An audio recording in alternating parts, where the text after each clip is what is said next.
So today we are going to discuss about the डिवार्चा-डुकान्सन model. तो student आज हम बात करने जा रहे हैं डिवार्चा-डुकान्सन मॉडल के बारे में। तो डिवार्चा-डुकान्सन मॉडल हमें क्या बताता है एक्चुअली। तो जो जीसे सॉल्ट था अपना, जिस सॉल्ट जिसे बोल रहे हैं, इसका फॉर्मूला क्या होता है KPtCl3C2H4।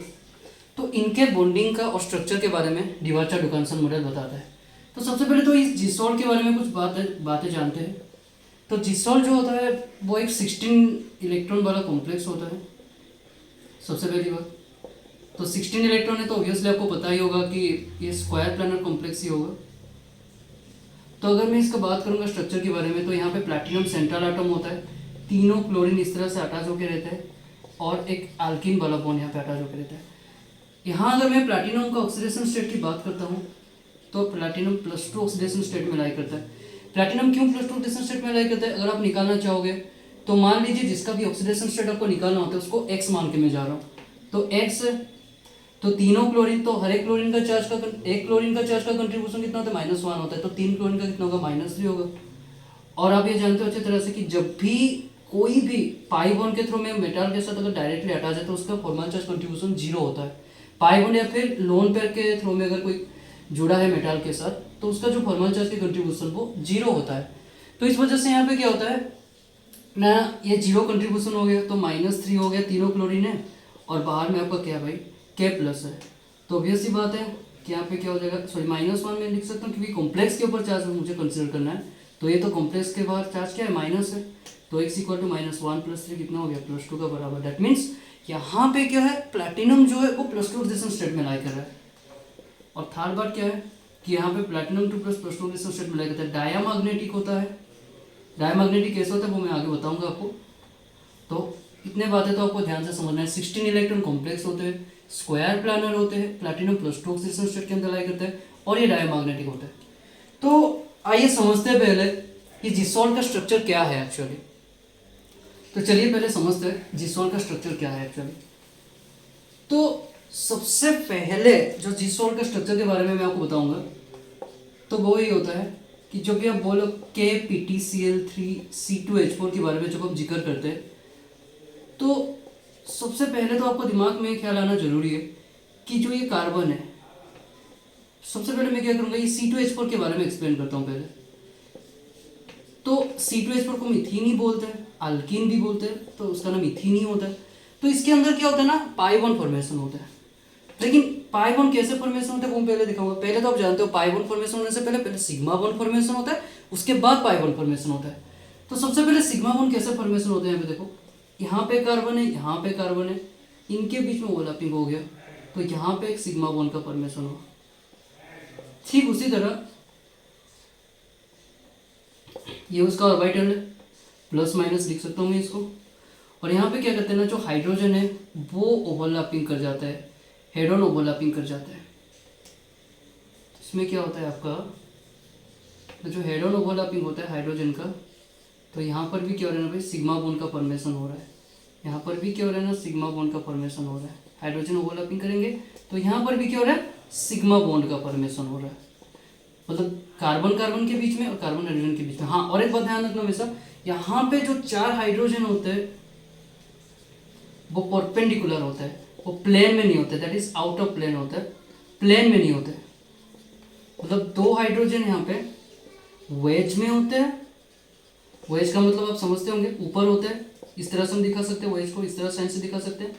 और 2 हाइड्रोजन जो है वो डैश में ही होते हैं, डैश मतलब ऐसा। तो ये उसका सिग्मा बॉन्ड का फॉर्मेशन होता है। तो देखिए ये पीजेड ऑर्बिटल है, ये भी पीजेड ऑर्बिटल है। पीजेड कैसे आप कार्टेशियन कोऑर्डिनेट ऐसे ड्रॉ कर सकते हैं 3D में, इसको x मान सकते हैं, इसको z मान सकते हैं, इसको y मान सकते हैं। तो इसीलिए इसको मैं पीजेड ऑर्बिटल मान के चला हूँ। अब क्या होगा देखो ना, अब तो ये सिग्मा बॉन्ड का फॉर्मेशन हो गया। अब मैं पाई बॉन्ड का फॉर्मेशन के बारे में आपको बताऊंगा। तो क्या होता है देखो, ये जो रिमेनिंग नॉन बॉन्डिंग ऑर्बिटल था जो पीजेड, जो कि बॉन्डिंग में पार्टिसिपेशन नहीं कर पाया था, पीजेड और पीजेड, अब क्या होगा, अब क्या होगा देखो ये ना linear combination of atomic orbital में पार्टिसिपेशन करेगा। जैसे आप एलजीओ बनाते हो तो उसी तरह हमको कुछ बनाना पड़ेगा यहाँ पे। तो एलसीओ मतलब जो linear combination of atomic orbital, जो आप मॉलिक्यूलर ऑर्बिटल डायग्राम थ्योरी में पढ़ते हो, तो तो वो चीज़ यहाँ पे करना पड़ेगा। तो ये दो टाइप का चीज़ हो सकता है, आप पढ़े होंगे, आइदर एडिशन जाएगा वरना सब्सट्रैक्शन जाएगा। तो यहाँ पे एडिशन भी जा सकता है, सब्सट्रैक्शन भी जा सकता है। तो मैं इसको इंडिविजुअली दिखा रहा हूँ, अगर एडिशन जाएगा तो कैसे होगा और सब्सट्रैक्शन जाएगा तो कैसे होगा। अगर ये एडिशन जाएगा, अगर ये एडिशन जाएगा तो सीन कुछ ऐसा बनने वाला है भैया। यहाँ पे प्लस कर दीजिए, यहाँ पे माइनस कर दीजिए, ऐसे 4 हाइड्रोजन को लिख दीजिए। अगर ये सब्सट्रैक्शन जाता है, जिसको हम क्या बोलते हैं, इसको क्या बोल सकते हैं भाई, कंस्ट्रक्टिव इंटरफेरेंस, डिस्ट्रक्टिव इंटरफेरेंस भी बोल सकते हैं। तो इसमें क्या होता है ना भाई, देखो यहाँ पे प्लस हो गया, ये माइनस हो गया, ये माइनस हो गया, ये प्लस हो गया, और 4 हाइड्रोजन को ऐसे लिख दीजिए। तो ये दो चीज होता है यहाँ पे। तो ये हो गया आपका π2pz जो कि बॉन्डिंग मॉलिक्यूलर ऑर्बिटल। एक्चुअली इसको नीचे दिखाना चाहिए था, मैं ऊपर दिखा दिया हूँ, लेकिन जब भी आप दिखाएंगे तो उसको नीचे दिखाना, क्योंकि बॉन्डिंग मॉलिक्यूलर ऑर्बिटल हमेशा नीचे फॉर्मेशन होता है, एंटी बॉन्डिंग मॉलिक्यूलर ऑर्बिटल जो होता है वो हमेशा ऊपर फॉर्मेशन। चलिए मैं लिख देता हूँ, एक्चुअली आप कंफ्यूज हो जाओगे इस चीज में। तो यहाँ पे क्या हो रहा है ना, बॉन्डिंग मॉलिक्यूलर ऑर्बिटल फॉर्मेशन हो रहा है, ठीक है ना, जिसको π2pz बॉन्डिंग मॉलिक्यूलर ऑर्बिटल के नाम से मैं जानता हूँ। यहाँ पे क्या हो रहा है ना, anti bonding molecular orbital formation हो रहा है, जिसको मैं क्या कह सकता हूँ भाई, ऑब्वियसली एंटी बॉन्डिंग को स्टार से ही दिखाया जाता है, π2pz anti bonding molecular orbital formation हो रहा है। तो ये था अल्कीन के बारे में कंप्लीटली सिंपल, कैसे सिग्मा बॉन्ड फॉर्मेशन हुआ, कैसे पाई बॉन्ड फॉर्मेशन हुआ। आगे हम चलते हैं प्लैटिनम और क्लोरीन के बीच का कहानी क्या होता है भाई। तो इसको समझने के लिए आपको प्लैटिनम का कॉन्फ़िगरेशन लिखना पड़ेगा सबसे पहली तो बात। तो प्लैटिनम का कॉन्फ़िगरेशन क्या होता है, 6s1 5d9।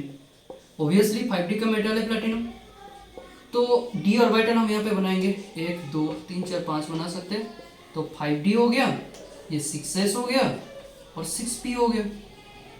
तो इसमें कितना भरेंगे इलेक्ट्रॉन, प्लैटिनम कितना ऑक्सीडेशन स्टेट, कौन सा ऑक्सीडेशन स्टेट में था, +2 ऑक्सीडेशन स्टेट में था, मतलब S से एक इलेक्ट्रॉन जाएगा, D से भी एक इलेक्ट्रॉन जाएगा। तो कुल मिला के D में कितना बचा, क्योंकि S से तो एक इलेक्ट्रॉन ही था, तो एक इलेक्ट्रॉन तो चला गया ना भाई, तो S में तो 0 बचेगा। दैट मींस 6s वैकेंट रहेगा आपका, और P में तो कुछ है ही नहीं, खाली है। तो D में कितना इलेक्ट्रॉन है अभी, 8 इलेक्ट्रॉन है। तो 1 2 2 4 2 6 2 8 हमने भर दिया यहाँ पे, ठीक है।